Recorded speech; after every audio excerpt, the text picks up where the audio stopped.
Welcome to the David Pakman Show. Great to have you with us today. I got 5 or 6 emails overnight about the new upcoming Rolling Stone cover that's going to come out on August 3rd. And on the cover of the August 3rd Rolling Stone, as you can see here over my shoulder, is going to be Dzhokhar Tsarnaev, the suspect in the Boston Marathon bombing.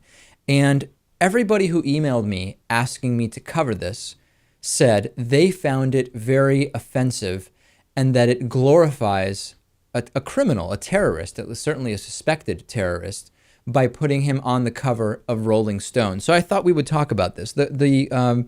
First of all, let's talk about the specific picture. Some of the concern and criticism is that this specific picture, Lewis, really makes Dzhokhar seem kind of like a rock star type of guy, just the way it's posed and the way it looks, and that Rolling Stone should have used a different picture. Now, just to interject some fact into this, the New York Times did run this exact same picture on the front page back in May.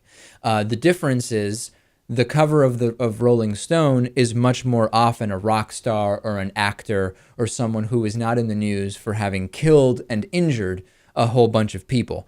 The other side of this would be that Charles Manson, serial killer Charles Manson, was also on the cover of Rolling Stone years and years ago. I think it was in the 1970s, June of 1970. So let's take it piece by piece, Lewis.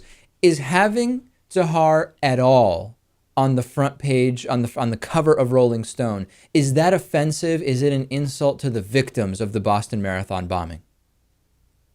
I don't know if it's an insult to them. I don't know really if we should bring them into it. I'm sure they probably don't like it. Maybe they can understand why his picture is there, but I think this is a bad idea because I think this basically is an invite to people like him to say, "Hey, look, if you commit some heinous act like this, you could be on the cover of Rolling Stone too." Well, that's exactly why I'm really mixed on it. I think you're bringing up kind of one side of my two-sided argument. On the one hand, I understand that the message it sends, particularly to victims, is, think about this.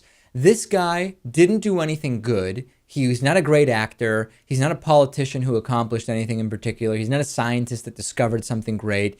He killed people. He clearly is a guy who has significant issues, and we're rewarding him in a way by putting him on the cover of Rolling Stone, something that the people who get onto the cover of Rolling Stone for doing good things, it takes 10, 15, sometimes 20, 30, 40 years of their life's work to get to the point where Rolling Stone wants to put them on the cover. This is a really bad signal to send that you can shortcut your path to getting onto the front page of Rolling Stone by doing something really evil.